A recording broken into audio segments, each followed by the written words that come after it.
జై గురుదేవదత్త.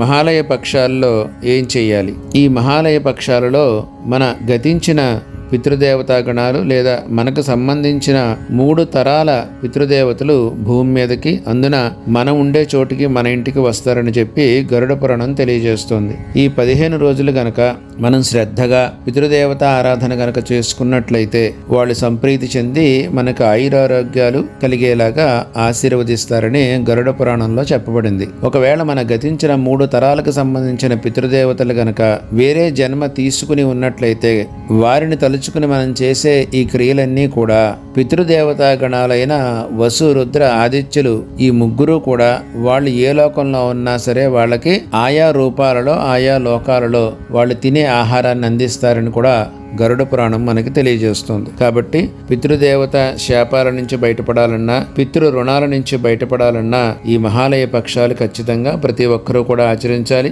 ముఖ్యంగా మీ గతించిన పితృదేవతలకు, అలాగే ఆపదలో మనకు సహాయం చేసి మరణించిన వారికి, స్నేహితులు ఎవరైనా మరణిస్తే వారికి, బంధువులు, గురువులు ఎవరైనా మనకి మేలు చేసి మరణించి ఉన్నట్లయితే కనుక వారిని ఉద్దేశించి ప్రతినిత్యము లేదా ఈ మరణించిన తిథి రోజున గాని ఈ మహాలయ పక్షాలలో తప్పనిసరిగా, ముఖ్యంగా మహాలయ అమావాస్య రోజునైనా సరే పుణ్యక్షేత్రాల్లో గాని, నదీ తీరాల్లో గాని, స్వగృహంలో గాని తర్పణ శ్రాద్ధ విధులు శ్రద్ధగా తప్పనిసరిగా ఆచరించాలి. ఈ 15 రోజులు ప్రతినిత్యము లేదా పైన చెప్పిన తిథుల్లో ఈ 15 రోజులు కూడా పితృదేవత అనుగ్రహాన్ని పొందాలంటే ప్రతి ఒక్కరూ కూడా నువ్వులు కలిపిన అన్నాన్ని కాకికి ఆహారంగా సమర్పించాలి, భూతదయ పాటించాలి. ఈ 15 రోజులు కూడా గోసేవ అనేది విధిగా చెయ్యాలి. ముఖ్యంగా మీ గతించిన పితృదేవత తిథి రోజున గోసేవ తప్పనిసరిగా చెయ్యాలి. గోవులకి యథాశక్తి మంచి ఆహారాన్ని అందించాలి. అలాగే ఈ పితృపక్షమైన ఈ 15 రోజుల్లో కూడా గరుడ పురాణాన్ని చదవాలి.